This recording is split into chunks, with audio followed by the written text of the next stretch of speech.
ಧರ್ಮಸ್ಥಳ ಭಾಗದಲ್ಲಿ ಅನಾಮಧೇಯ ವ್ಯಕ್ತಿಯೊಬ್ಬ ನೂರಾರು ಹೆಣಗಳನ್ನು ಹೂತು ಹಾಕಿದಾನೆ ಅನ್ನೋ ಸುದ್ದಿ ಬಿತ್ತರವಾಗ್ತಿದ್ದಂತೆ ಒಂದೊಂದೇ ಹೊಸ ಕಥೆಗಳು ಹುಟ್ಟುಕೊಳ್ತಿವೆ. 22 ವರ್ಷದ ಹಿಂದೆ ಕಣ್ಮರೆಯಾದ ಕೇಸೊಂದು ಈಗ ದಾಖಲಾಗಿದೆ.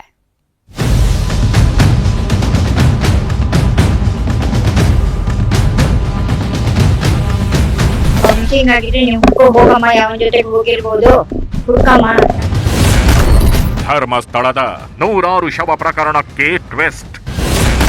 ತೆರೆದುಕೊಳ್ಳುತ್ತಾ 22 ವರ್ಷದ ನಿಗೂಢ ರಹಸ್ಯ. ಧರ್ಮದ ನೆಲೆಬೀಡಾಗಿರೋ ಧರ್ಮಸ್ಥಳದಲ್ಲೀಗ ಶವಗಳ ಸದ್ದು ಜೋರಾಗಿ ಕೇಳ್ತಿದೆ. ಅನಾಮಿಕನೊಬ್ಬ ಎಂಟ್ರಿ ಆಗ್ತಿದ್ದಂತೆ ಹೂತಿಟ್ಟ ಸತ್ಯ ಕಥೆಗಳು ತೆರೆದುಕೊಳ್ಳೋದಕ್ಕೆ ಶುರುವಾಗಿವೆ. ಕೋರ್ಟ್ ಅಂಗಳದಲ್ಲಿ ಶವಗಳ ಸತ್ಯ ಬಿಚ್ಚಿಟ್ಟಿರೋ ಅನಾಮಿಕ ಸತ್ತವರ ಬುರುಡೆ ಲೆಕ್ಕ ತೋರಿಸೋದಕ್ಕೆ ಅಣಿಯಾಗಿದ್ದಾನೆ. ಇದೇ ಹೊತ್ತಲ್ಲದೆ ಈಗ 22 ವರ್ಷದ ಹಿಂದಿನ ನಾಪತ್ತೆ ಕೇಸೊಂದು ತೊಪ್ಪನೆ ಹೊತ್ತಿಕೊಂಡಿದೆ. ಧರ್ಮಸ್ಥಳದಲ್ಲಿ 22 ವರ್ಷದ ಹಿಂದೆ ನನ್ನ ಮಗಳು ನಾಪತ್ತೆಯಾಗಿದ್ಲು ಅಂತ ಹಿರಿ ಜೀವವೊಂದು ಪೊಲೀಸ್ ಠಾಣೆ ಮೆಟ್ಟಿಲೇರಿದೆ. ನನ್ನ ಮಗಳು ಕಾಣೆಯಾಗಿದ್ದು 2003 ಅಲ್ಲಿ ನಾನು ಕೋಲ್ಕತ್ತಾದಲ್ಲಿ ಡ್ಯೂಟಿಯಲ್ಲಿದ್ದೆ. ಅಲ್ಲಿಂದ ವಾಪಸ್ ಬರಬೇಕಾಗಿದ್ರೆ 2 ಡೇಸ್ ಆಗಿತ್ತು.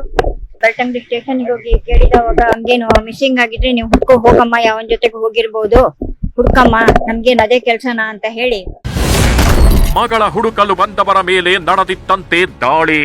ಇವರ ಹೆಸರು ಸುಜಾತ ಭಟ್ ಅಂತ. ಕೋಲ್ಕತ್ತಾದಲ್ಲಿ ಸಿಬಿಐನ ಸ್ಟೆನೋ ಆಗಿ ಕೆಲಸ ಮಾಡ್ತಿದ್ರು. ಇವರ ಮಗಳೇ ಅನನ್ಯಾ ಭಟ್. 2003ರಲ್ಲಿ ಉಡುಪಿಯ ಮಣಿಪಾಲ್ದಲ್ಲಿ MBBS ವ್ಯಾಸಂಗ ಮಾಡ್ತಿದ್ದ ಅನನ್ಯಾ ಭಟ್ ತನ್ನ ಸ್ನೇಹಿತರ ಜೊತೆ ಧರ್ಮಸ್ಥಳಕ್ಕೆ ಬಂದಿದ್ಲು. ಈ ವೇಳೆ ಅದೇನಾಯ್ತೋ ಗೊತ್ತಿಲ್ಲ, ಎದ್ದಕ್ಕಿದ್ದಂತೆ ದಿಢೀರ್ ನಾಪತ್ತೆಯಾಗಿದ್ದಳು.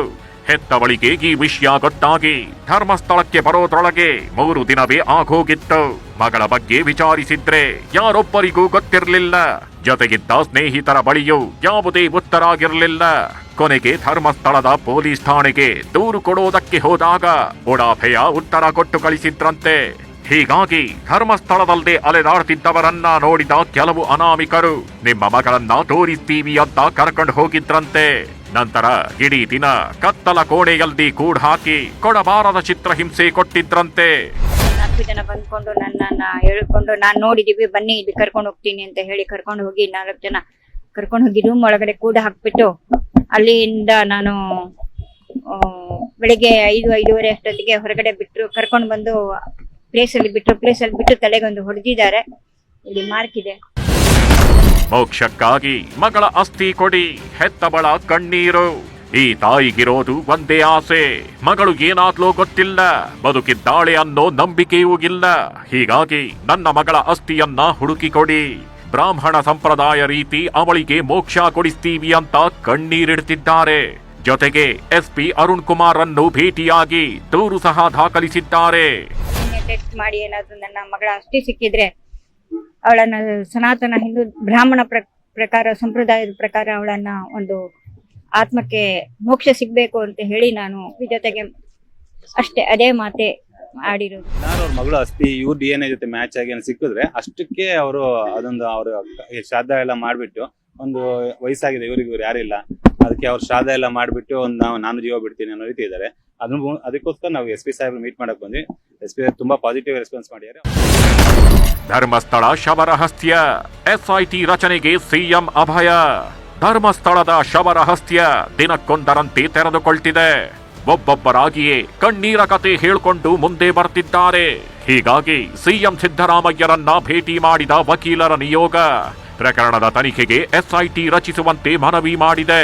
ಇದಕ್ಕೆ ಪೂರಕವಾಗಿ ಸ್ಪಂದಿಸಿರೋ CM ಸಿದ್ದರಾಮಯ್ಯ ಆದಷ್ಟು ಬೇಗ SIT ರಚಿಸೋದಾಗಿ ಭರವಸೆ ನೀಡಿದ್ದಾರಂತೆ. ಒಂದು SIT ಮಾಡಿ ಆ SIT-ನ ಗೈಡ್ ಮಾಡಲಿಕ್ಕೆ ಮತ್ತು ಅದನ್ನ ಸೂಪರ್ವಿಷನ್ ಮಾಡಲಿಕ್ಕೆ ಒಬ್ಬ ಸುಪ್ರೀಂ ಕೋರ್ಟ್ ಜಡ್ಜ್ನ ನೇಮಿಸಬೇಕಾಗತ್ತೆ.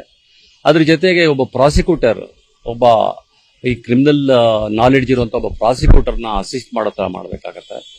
ಅದ್ರ ಜೊತೆಗೆ ಎಂಟೈರ್ ಆ ಬಾಡಿಗಳನ್ನ ತೆಗೆದಾಗ ಅದನ್ನ ಫೋಟೋಗ್ರಾಫ್ ಮಾಡಬೇಕಾಗತ್ತೆ, ವಿಡಿಯೋಗ್ರಾಫ್ ಮಾಡಬೇಕಾಗತ್ತೆ. ಅದ್ರ ಜೊತೆಗೆ FSL ಅವರು, ಫೊರೆನ್ಸಿಕ್ ಸೈನ್ಸ್ ಅವರು ಜೊತೆಯಲ್ಲಿರಬೇಕಾಗತ್ತೆ. ಇದೆಲ್ಲವನ್ನು ಕೂಡ ನಾವು ಒಂದು ರೆಪ್ರೆಸೆಂಟೇಷನ್ ಕೊಡೋದ್ರ ಮೂಲಕ ಮುಖ್ಯಮಂತ್ರಿಗಳನ್ನ ಕೇಳ್ಕೊಂಡಿದೀವಿ. ಮುಖ್ಯಮಂತ್ರಿಗಳು ಒಪ್ಕೊಂಡಿದ್ದಾರೆ. ಒಟ್ಟಲ್ಲಿ ಹೂತಿಟ್ಟಿದ್ದ ಸತ್ಯಗಳು ಸದ್ದು ಮಾಡೋದಕ್ಕೆ ಶುರುವಾಗಿವೆ. ನಿಜಕ್ಕೂ ನೂರಾರು ಶವಗಳು ಇರೋದು ಸತ್ಯಾನ? ಅನಾಮಧೇಯ ವ್ಯಕ್ತಿ ಹೇಳ್ತಿರೋದು ಸತ್ಯಾನ? ಅನನ್ಯ ಭಟ್ಗೆ ನ್ಯಾಯ ಸಿಗುತ್ತಾ ಅನ್ನೋದನ್ನ ಕಾದು ನೋಡಬೇಕಿದೆ. ಕಿಶನ್ ಶೆಟ್ಟಿ, ನ್ಯೂಸ್ 18, ಮಂಗಳೂರು.